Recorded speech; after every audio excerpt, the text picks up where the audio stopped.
Is just kind of talk to me, but if you want to look at the camera every once in a while, that's cool too. Yeah, they're pretty flexible. Cool.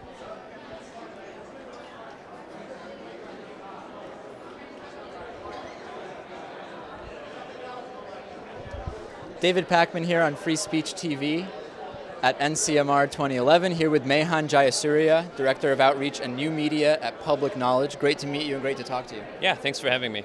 What have been some of the big issues you've been working on recently? What are some of the big issues you see in the next year, 18 months?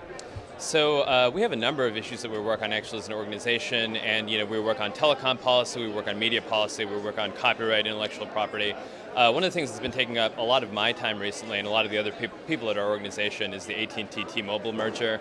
We oppose the merger. We think that it should not be allowed to go through, and we've been trying to muster up as much support as we can, both online in the grassroots and in terms of in policy circles in Washington, to try to kill the merger if we can.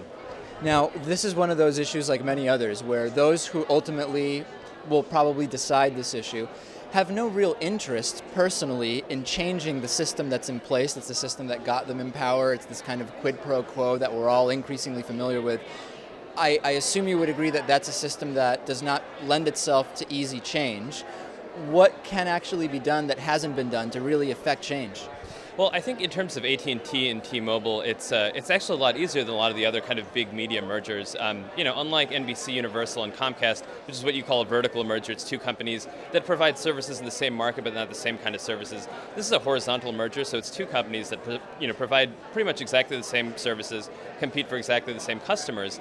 And I think from an antitrust perspective, that makes it a lot easier. I think if you look traditionally at the mergers that have gotten the most scrutiny from the federal government, from the Department of Justice, those kinds of federal agencies, it's generally been these horizontal mergers. So I think there's actually a lot of levers that we can pull in this case, and I think that there are a lot of mechanisms in existing law and in existing federal structure that will hopefully help us out on this. What's the most effective mechanism that you see? I mean, and maybe it's one that, whether it's wonky or not, whether it's something the average person would know about or not, I mean, what really is the most effective lever you can pull?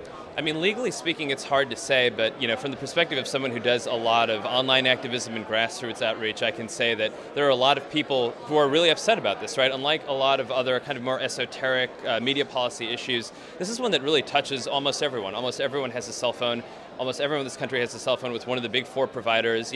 If you have a cell phone in your pocket right now, chances are it's either AT&T or T-Mobile, or Verizon, I guess. But this is going to reduce choice. This is going to increase prices. This is going to really affect consumers in a very tangible way. And I think it's easy to message that to people, and it's easy to get people excited about it and get them to weigh in with their elected representatives. What about the argument that some make that when you see a merger like this, it may lead to optimization of some shared resources, and I don't know, maybe could reduce the price? I mean, that's what we hear from some of the more free market thinkers, and it translates to some customers, I think. How would you? I'm guessing you would not agree with that. Give me the reason why. So yeah, these are the kinds of arguments I think that AT&T makes a lot of the time. One of their big ones is this will help us provide service to rural customers, right? I think if you look at the plain facts here, that's really simply not true. AT&T has a lot of spectrum that they're holding on to right now, which, according to a lot of engineers and a lot of people who are experts on this, is really underutilized. I think this is really a play about eliminating competition. This is really a play for consolidation. It's not about providing, better service or increased quality service or providing service to more customers. A lot of people say if AT&T took this $39 billion, invested it in their own network, in their existing infrastructure, existing resources, they could provide much better service. So would it be more profitable, though?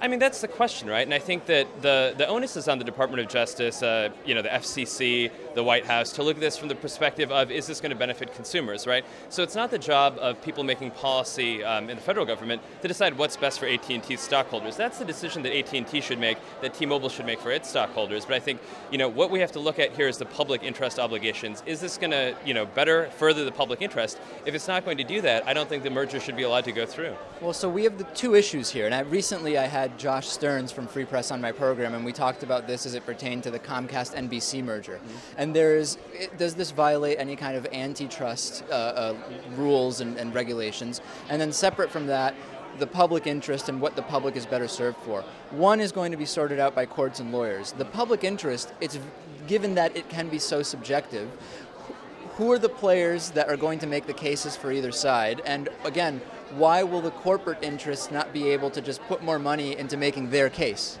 Yeah, I mean, I think that organizations like us, obviously, and Free Press, who's putting on this conference, there are a handful of public interest organizations in Washington and elsewhere in the country who work on technology policy issues, and I think those organizations, keeping in mind the obligations that they have to represent the consumer interest, are going to do their best to kind of represent that viewpoint in Washington. But I mean, you make an excellent point, right? I mean, we are really kind of outgunned, if not outnumbered, on a lot of this stuff, especially in terms of the amount of money that's being spent in Washington lobbying for these issues, and especially from a lot of these big telecom companies. So it's going to be an uphill battle, but I think that when the players in this, the federal government, when they look to to organizations like ours to try to figure out what is the public interest that needs to be served here, I think we're going to be talking to consumers as much as we can. We're going to be trying to figure out what those obligations are that should be fulfilled. We're going to be doing our best to push to make sure that those things are considered as a part of this merger. Real quick, and not to put you on the spot, but do you have a sense when it comes to net neutrality, what is the comparison in terms of dollars being spent by the large corporations that want basically not to have restrictions as to how they can regulate bandwidth, so on and so forth, and dollars being spent probably from Free Press, your side? How much of a disparity is there? So, I mean, in terms of dollar amounts and things like that, I can't really say off the top of my head, or even in terms of a ratio. But I can tell you, I mean, Public Knowledge, we are a 15-person organization. I mean, we're a very small organization. Free Press is a bit larger than us. But even them, I mean, compared to the kind of resources that these big telecom companies can marshal in Washington, I mean, it's really a David and Goliath kind of dynamic.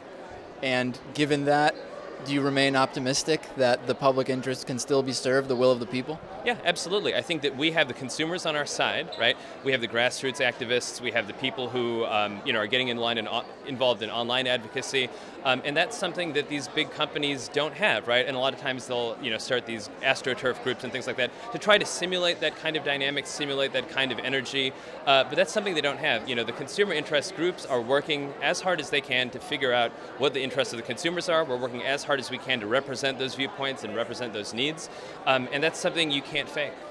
I hope that it's hard enough is really what I hope. Thanks so much, Mehan Jayasuriya, Director of Outreach and New Media, Public Knowledge. We'll be back after this at NCMR 2011.